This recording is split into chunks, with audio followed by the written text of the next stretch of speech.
All right, so it looks like you're getting ready for a visa interview. Yeah. We're diving deep into your sources, especially that YouTube video, Powerful Podcasts for English Fluency, to help you nail it. Yeah. It's smart to be thinking ahead. This interview can really make or break your application. Definitely. It's all about understanding what visa officers are looking for and how to present yourself confidently. Right. They need to see you're a legitimate traveler with solid reasons to return home.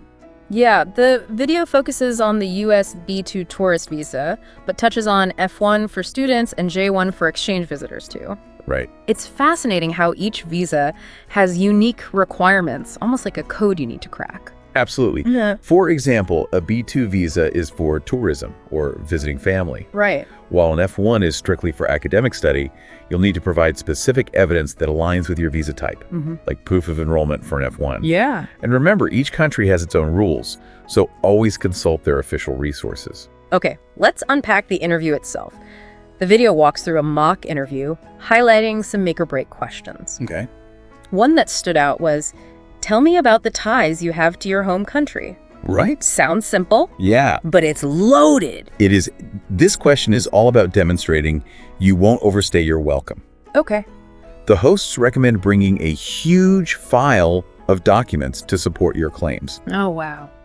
Even if the interviewer doesn't specifically ask to see them, it shows preparedness. I get it. It's like building a case. Instead of just saying, I have a job, Yeah. you'd want to emphasize, I have a specialized engineering role with limited vacation time, Right. making it crucial for me to return. Exactly. The more specific and compelling your ties, the better. Right. And they emphasize the importance of vocabulary. Using terms like sponsor or financially independent shows you understand the process and have thought things through. They even suggest highlighting assets like rental properties. Right. Not just showing financial stability, but a consistent income source that requires your return.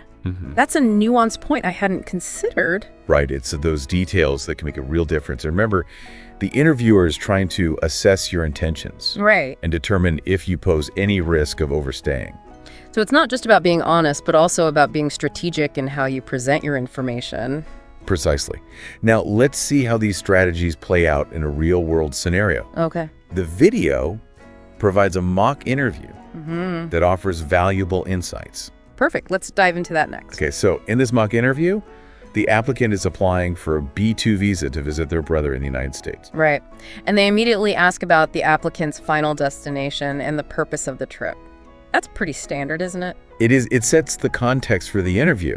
But what's interesting is how the applicant responds. Okay. They don't just say, I'm going to Minneapolis to see my brother. They add, my brother just had a baby and I want to be there to support him and his family. That's smart. It adds an emotional layer, showcasing a genuine reason for travel beyond just a casual visit. Exactly. It subtly strengthens their case by implying they'll be busy helping with the newborn not out, exploring potential job opportunities. I see what you mean. Yeah. Next, they ask about the length of stay, which the applicant confidently answers with approximately 3 weeks, and even backs it up by presenting their return ticket for March 26th. That's a pro move.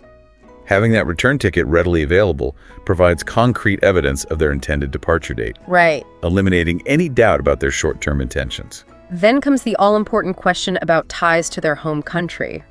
This is where they need to shine, right? Absolutely. And this applicant doesn't hesitate. Okay. They list several ties: owning a house, leaving their dog with neighbors, Oh. having a car, and crucially having a job as an engineer with limited vacation time. It's like weaving a web of responsibility that keeps them anchored to their home country. And they don't just say a job, they emphasize the limited vacation time, subtly reminding the interviewer that they can't afford to stay away too long. Exactly. And notice how they didn't just offer a vague list. They provided specific details. Owning a house implies financial obligations. Leaving a pet with neighbors suggests community ties. Yeah. And the engineering job highlights skilled employment.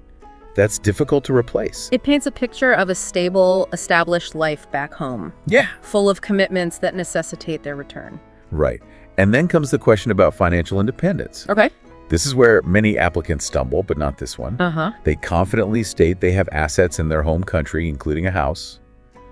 They even offer to show a bank statement with investments and their current balance, Wow. showcasing financial stability without being prompted. That's key. Yeah. It demonstrates responsibility and preempts any concerns about them seeking unauthorized employment or becoming a financial burden on the U.S. Yeah. It's like saying, look, I'm here to visit, not to find work or rely on your system. What I found interesting, though, is that the interviewer didn't actually ask to see the bank statement. That's not uncommon. Sometimes the mere act of offering tangible evidence is enough to satisfy the interviewer. It shows you're organized, transparent, Right. and prepared to back up your claims. So even if they don't scrutinize every document, the gesture itself speaks volumes. Precisely.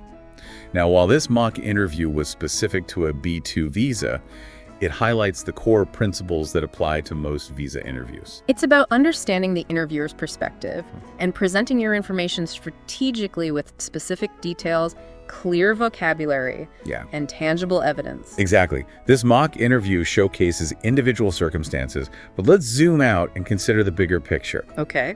How do diplomatic ties between countries influence visa policies impacting your application process? Oh, that's fascinating. So it's not just about my personal story, but also about the relationship between my country and the one I'm trying to visit. Exactly. That broader context can significantly impact your chances of success. So we've seen the big picture and a mock interview in action.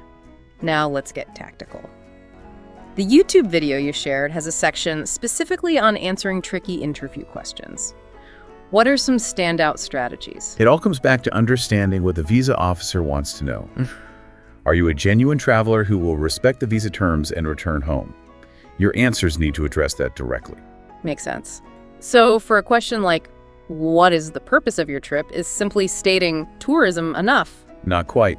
While it's honest, it's too broad. Instead, try adding a layer of detail. Instead of tourism, you could say, I'm planning to explore historical sites in Rome and take a cooking class in Florence. Oh, okay. It demonstrates a genuine interest and a planned itinerary, reducing the perception of aimless wandering. So it's about showing intentionality, proving you're not just there to drift around indefinitely. Exactly. And if you're visiting family, mention their names and your relationship. It reinforces a personal connection and makes your travel purpose more specific. Okay, what about the question on how long you plan to stay? Is stating the number of days sufficient? It's a start, but you can strengthen it by explaining the reasoning behind that time frame. For example, you could say, I'll be staying for 2 weeks to coincide with my sister's wedding and have time to help with the preparations. Okay. Or, my pre-booked return flight is on the 15th, which aligns with the end of the conference I'm attending. That's clever. It shows you've planned your trip within a defined time frame, respecting the limitations of your visa. Right. Now let's tackle the big one. Tell me about the ties you have to your home country. This is where you demonstrate you're not an immigration risk. The video emphasized that this is crucial. So how do we make our answers truly convincing? Focus on 4 key areas: employment, family, property ownership, and financial assets. Start with your job, highlighting why your return is essential. For example, you could say, I manage a team of 10 people at a software company. My role requires me to be physically present, to lead projects, and make key decisions. So it's about showcasing your irreplaceable value and responsibilities that await you back home. Exactly. Then move on to family ties. Instead of just mentioning children, say something like, I have 2 young children who rely on me for their daily care and school activities. Being a present parent is my top priority. It adds an emotional layer and demonstrates a strong pullback to your home life. What about property ownership? How do we weave that into our answer? Owning property demonstrates a tangible commitment to your home country. You could say, I own a house that I'm currently renting out. I need to return to manage the property and ensure a consistent income stream. I hadn't thought about highlighting that financial aspect before. It shows you're not just tied to a place, but also to a financial system that requires your presence. Precisely. And finally, mention financial assets like savings or investments, demonstrating your financial stability within your home country. It's like weaving a multi-layered tapestry of responsibility, showing how deeply rooted you are in your home country. Exactly. The more compelling evidence you present, the stronger your case becomes. And remember, bringing supporting documents to back up your claims adds an extra layer of credibility. So it's not just about what you say, but what you can show as well. It's like saying, here's the proof to support everything I've told you. Precisely. Employment verification letters, property deeds, bank statements, even photos of your family. They all contribute to a comprehensive picture of your life back home, leaving no doubt that you have strong reasons to return. This has been incredibly eye-opening. I feel much more prepared to tackle my visa interview now. Remember, preparation is key, but so is confidence. The interviewer is simply trying to understand your situation.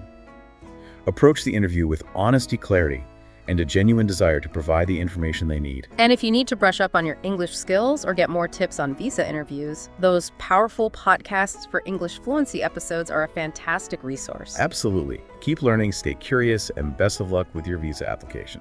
This deep dive has given you a solid foundation for your visa interview. Remember, each application is unique, so do your research, gather your evidence, and practice your answers. We're confident you'll make a strong impression.